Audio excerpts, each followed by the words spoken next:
আসসালামু আলাইকুম, সবার কি অবস্থা, কেমন আছেন? আবারও চলে আসলাম নতুন ভিডিও নিয়ে। আজকে হচ্ছে শুক্রবার, তো আমি এসেছি নামাজ পড়তে, আর ইতারা এসে ব্যবসা করতে, আর হচ্ছে হাজার হাজার কাস্টমার। এর মধ্যে আমি একজন কাস্টমার। আর এ বাজারে তেল, সাবান, ময় মশলা হইতে চার ফেলাস, পাঞ্জাবি, লুঙ্গি, যাবতীয় সব কিছু পাওয়া যায়। খালি গরু গোস্ত, মাছ, মুরগি, এই তিনটা জিনিস পাওয়া যায় না, কথা বুঝছেননি?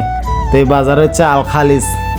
শুক্রবারে বইয়ে, খালি অন্যদিন বইয়ে কিনা আমি জানি না, শুক্রবারে বসে এই বাজার, ডাল খালিস। তো আমি এই বাজার যাই মজা পাইছি, এই জন্য একটু ভিডিও করি আপনাদেরকে দেখাইছি। এখানে অনেকের ছুটি, তারা সাপ্তাহিক দোকানদার, আর অনেকের দোকান আছে, দোকান থেকে সামান আনি এখানে বিক্রি করে আর কি। তো যারা সাপ্তাহিক ছুটি পায় এখানে দোকান নিয়ে বসছে, তারা চাইলে আজকে রেস্ট করতে পারতো। এরপরও চিন্তা করলে তো রুমে বসে থাকতে ভালো লাগে না, এই জন্য দোকানে বসেই গেছে। আধা ঘন্টা 1 ঘন্টা এনে দোকানদারি করবো, এর ঘোরাঘাড়ি করবো আর। তো ভালো লাগলে ভিডিওটা শেয়ার করে দিবেন। এটা হচ্ছে আল খালিস, আর আপনারাও চাইলে দোকান নিয়ে আসতে পারেন এখানে। পুলিশে ধরে না দিলে আমি জানি না, বল দিয়ে সামান নিলে আমি জানি না। তো এই তো এনে সব হচ্ছে বাঙালি ভাই, পাকিস্তানি, ইন্ডিয়ানি। তো আল্লাহ হাফেজ।